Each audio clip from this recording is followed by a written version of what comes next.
Komando Lintas Laut Militer atau Kolin Lamil menggelar kegiatan bersih Pelabuhan Tanjung Priok di Dermaga Mako Kolin Lamil, Tanjung Priok, Jakarta Utara. Kegiatan ini sebagai bentuk komitmen dalam menjaga kelestarian lingkungan maritim. Dibuka oleh Panglima Komando Lintas Laut Militer atau Pangkolin Lamil, Laksamana Muda TNI Rudi Aviantara. Kegiatan ini dihadiri berbagai unsur strategis maritim. Pangkolin Lamil menekankan program ini bukan sekedar kegiatan seremonial, tetapi langkah konkret membangun budaya peduli lingkungan. Aksi bersih-bersih ini semakin meriah dengan adanya kompetisi kebersihan antar tim. Kegiatan serupa juga dilakukan secara serentak di Satlin Lamil 2 Surabaya dan Satlin Lamil 3 Makassar. Kolaborasi jika dari rekan-rekan dari satuan kerja yang ada di Tanjung Priok membutuhkan kami untuk melakukan kegiatan yang sama, pengambilan sampah, pembersihan. Kami mengucapkan terima kasih kepada instansi kemaritiman terkait yang sudah berpartisipasi dalam pembersihan sampah di sekitar Pelabuhan Tanjung Priok. Tadi banyak peran dari instansi kemaritiman seperti KPLP, Bea Cukai, Imigrasi, Kehutanan, kemudian Pelindo, Pelni, Pol Air, Baik Angkair, Angkatan Darat, dan seluruh instansi yang terlibat tadi. Kami sekali lagi mengucapkan terima kasih. Tujuannya adalah sebagai tindak lanjut dari pemerintah untuk membersihkan sampah di lingkungan kita yang ada di Tanjung Priok. Awan panas Semeru dengan jarak luncur hingga 6 km pada Sabtu pagi terjadi sebanyak 3 kali dan awan panas ini mengarah ke sisi tenggara atau ke arah Besuk Kobokan. Menurut BPBD Kabupaten Lumajang, aktivitas vulkanik Gunung Semeru meningkat beberapa hari terakhir ini. Meski masih dalam radius aman dan status gunung di level 3, namun BPBD Kabupaten Lumajang menyiagakan anggotanya di jalur evakuasi untuk mengantisipasi terjadi erupsi yang lebih besar. Warga juga dilarang beraktivitas di radius 13 km dari puncak. Karena memang jauh dari pemukiman warga. Antisipasi kita tetap standby di pos dan memasang dengan memasang sirine apabila terjadi APK luncurannya jauh, kita nyalakan sirine, pasukan standby di jalur evakuasi untuk membantu warga nanti ketika terjadi letusan yang eskalasinya besar.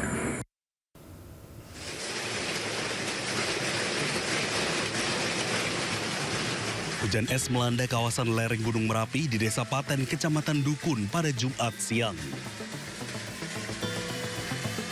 Dari video amatir milik warga, hujan es sebesar kerikil berjatuhan dari langit.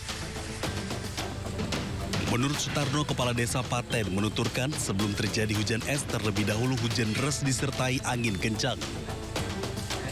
Ada 5 titik yang tersebar di 2 kecamatan, yakni Kecamatan Dukun dan Sawangan yang dilanda hujan es.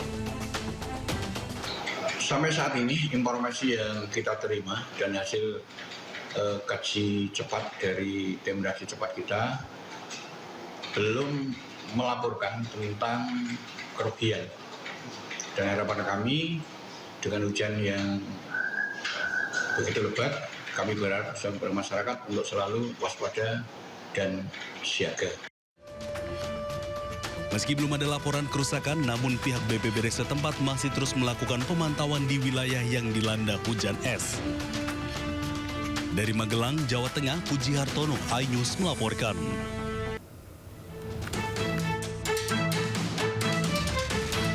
Lubang raksasa di Pondok Bali, Kecamatan Ketol, Aceh Tengah semakin meluas. Sebelumnya, luas sinkhole diperkirakan mencapai 3.000 meter. Longsoran tebing terus tergerus hingga 5 meter setiap harinya. Kebun dan lahan pertanian warga perlahan hilang. Tanaman yang sebelumnya masih bisa diselamatkan, kini tak lagi dapat dijangkau karena masuk ke zona merah berbahaya.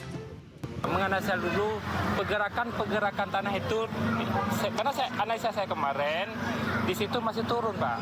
Mungkin 2 bulan kemudian baru atau 3 bulan baru dapat hasil langkah apa, bentuk penanganan apa yang akan dilaksanakan di titik tersebut.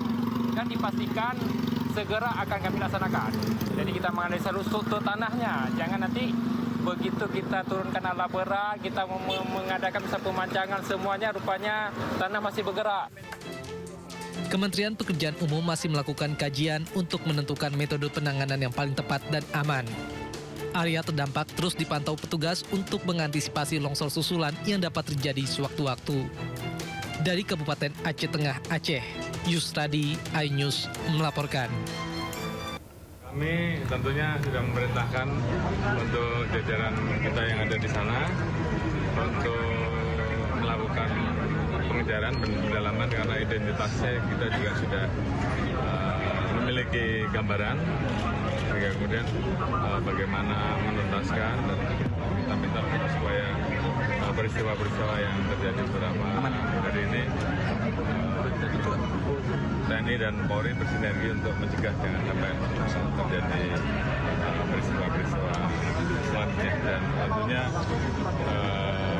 kami minta kepada seluruh personel Polri, khususnya yang terlibat di dalam Satgas maupun yang ada di wilayah, untuk memastikan agar masyarakat merasa tenang dan melakukan penegakan hukum.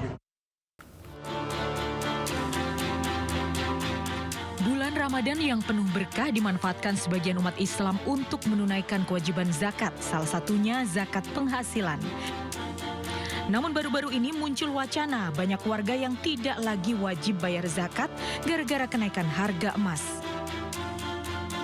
Selama ini hitungan nisab atau batas minimal harta diwajibkan zakat penghasilan setara 85 gram emas 24 karat selama 1 tahun. Jika harga emas melejit ke 3 juta rupiah per gram, maka nisab zakat penghasilan kini mencapai 255 juta rupiah. Jika merujuk hitungan tersebut, maka gaji 20 juta sebulan pun tidak lagi dikenakan wajib zakat. Isu ini menjadi perhatian serius Badan Amil Zakat Nasional atau Basnas. Dengan hitungan acuan penetapan zakat dengan emas 24 karat, jumlah pembayar zakat bisa turun drastis, sementara jumlah penerima zakat tetap tidak berkurang. Ketua Basnas, Nur Ahmad, menyatakan potensi zakat bahkan bisa hilang hingga 62%. Basnas tidak tinggal diam. Berkoordinasi dengan MUI dan Kementerian Agama, Basnas akan merumuskan aturan baru zakat penghasilan dengan merujuk pada harga emas 14 karat, bukan lagi emas 24 karat. Emas 14 karat memiliki kandungan emas 58%, sehingga sudah lebih dari separuh dan tetap memenuhi syarat sebagai acuan nisab. Aturan ini tengah dikebut dan ditargetkan rampung sebelum bulan Ramadan. Tim Liputan iNews melaporkan. Bisa bagaimana seperti tadi? Teknisnya seperti yang tadi, Yang Mulia. Dijelaskan mungkin tadi. Selain tuntutan 18 tahun penjara, jaksa menuntut Kerry membayar denda sebesar 2 miliar rupiah subsidiar penjara 190 hari. JPU meminta majelis hakim agar menjatuhkan pidana tambahan kepada Kerry untuk membayar uang pengganti kerugian negara sebesar 13,4 triliun rupiah subsidiar penjara 10 tahun. Kerry diyakini bersalah melanggar pasal 603 Jungto pasal 20 huruf C KUHP Nasional, Jungto pasal 18 Undang-Undang Pemberantasan Tindak Pidana Korupsi. JPU menilai perbuatan Kerry tidak mendukung program pemerintah dalam rangka penyelenggaraan negara yang bersih dan bebas dari KKN sebagai keadaan memberatkan.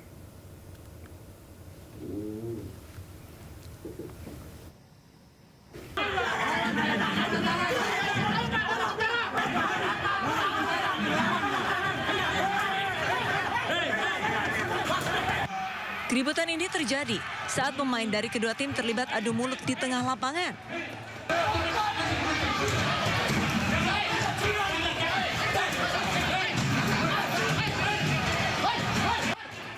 Situasi ini memanas setelah salah satu pemain dari Tanggamus Farmer Angon Saka FC melayangkan tamparan ke pemain TS Saiburai.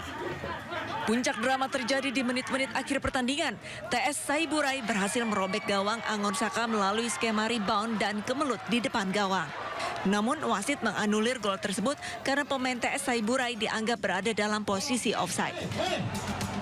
Keputusan ini langsung memicu protes keras dari para pemain dan ofisial TS Saiburai. Situasi semakin tak terkendali ketika sejumlah penonton turun ke lapangan dan berusaha mendekati wasit serta perangkat pertandingan. Menyikapi kericuan ini, PSSI Lampung membuka ruang protes serta menyiapkan sanksi usai final Liga 4 ricuh. PSSI memberikan ruang untuk tim yang protes di dalam pertandingan sehingga sesuai statuta PSSI akan ditangani mentalaah pertandingan tadi, apakah wasit memang benar melakukan keputusannya ataupun tidak. Ya nanti kan di TC kita sudah peraturan-peraturan di Liga 4 sudah ada, sehingga nanti ada apapun yang hal-hal yang di luar dari peraturan tentunya akan kita akan adanya sanksi. Insiden ini menambah daftar panjang catatan kerusuhan di ajang sepak bola daerah.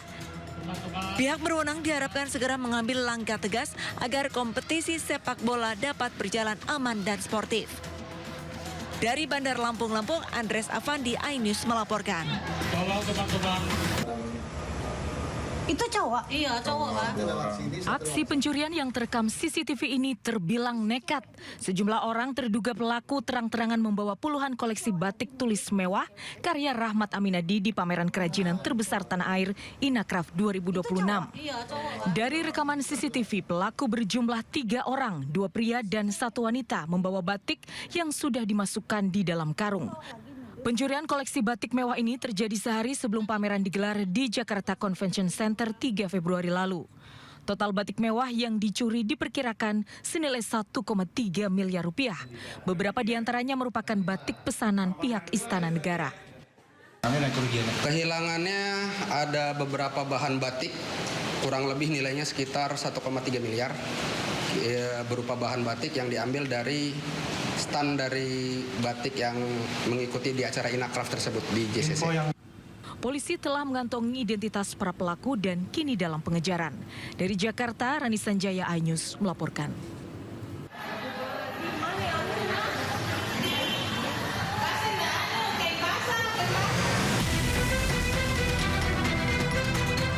Aksi nekat seorang perempuan menggegerkan kawasan pertokoan emas di Jalan Songba Opu, Makassar, Sulawesi Selatan. Perempuan berinisial S diduga melempar bom molotov ke dalam toko emas Logam Mulia. Bom molotov yang digunakan pelaku terbuat dari botol air mineral yang diisi bahan bakar minyak, kemudian dibakar dan dilemparkan ke arah etalase toko. Pelaku yang diduga sedang terlilit utang ini juga nyaris menggondol emas senilai 2 miliar rupiah.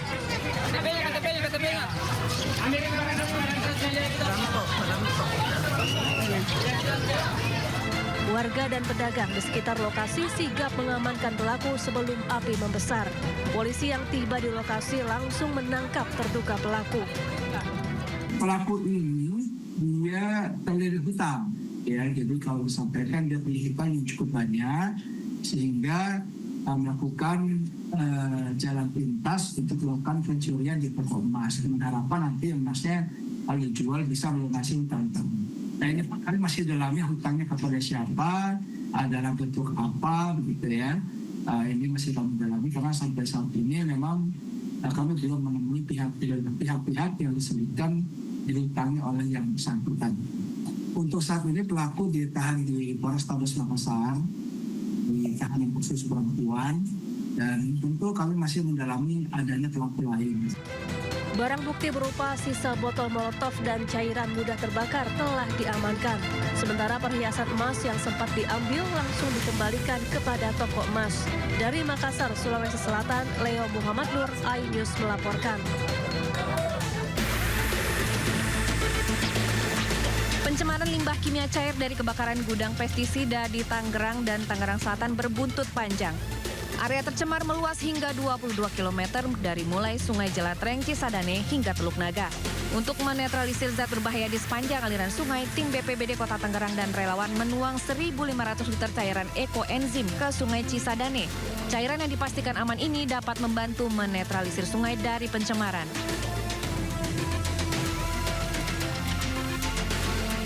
Sementara itu, tim investigasi Kementerian Lingkungan Hidup terus menyelidiki pabrik kimia cair yang mengakibatkan pencemaran sungai. Dengan menggunakan alat pelindung diri, tim KLH masuk ke dalam pabrik yang berada di kawasan industri Taman Tekno, Tangerang Selatan. Dari penyelidikan awal, pabrik pestisida ternyata tidak memiliki fasilitas pengolahan limbah. Menteri Lingkungan Hidup Hanif Faisal Nurofik telah menyegel pabrik kimia tersebut dan menyiapkan gugatan terhadap perusahaan. Hingga saat ini 7 orang saksi telah diperiksa. Sementara hasil uji lab kandungan air Cisadane akan dikeluarkan pekan depan. Audit lingkungan akan kita mintakan sebagai bentuk sanksi administrasi paksaan pemerintah kepada pengelola kawasan juga terhadap tenan yang menyebabkan terjadinya kasus ini. Pencemaran Sungai Cisadane terjadi usai kebakaran gudang penyimpanan bahan kimia di kawasan industri Taman Tekno, Tangerang Selatan, Banten. Limbah pestisida diduga mengalir ke sungai membuat sumber air baku tercemar dan ribuan ikan mati. Dari Tangerang, Banten, tim liputan iNews melaporkan.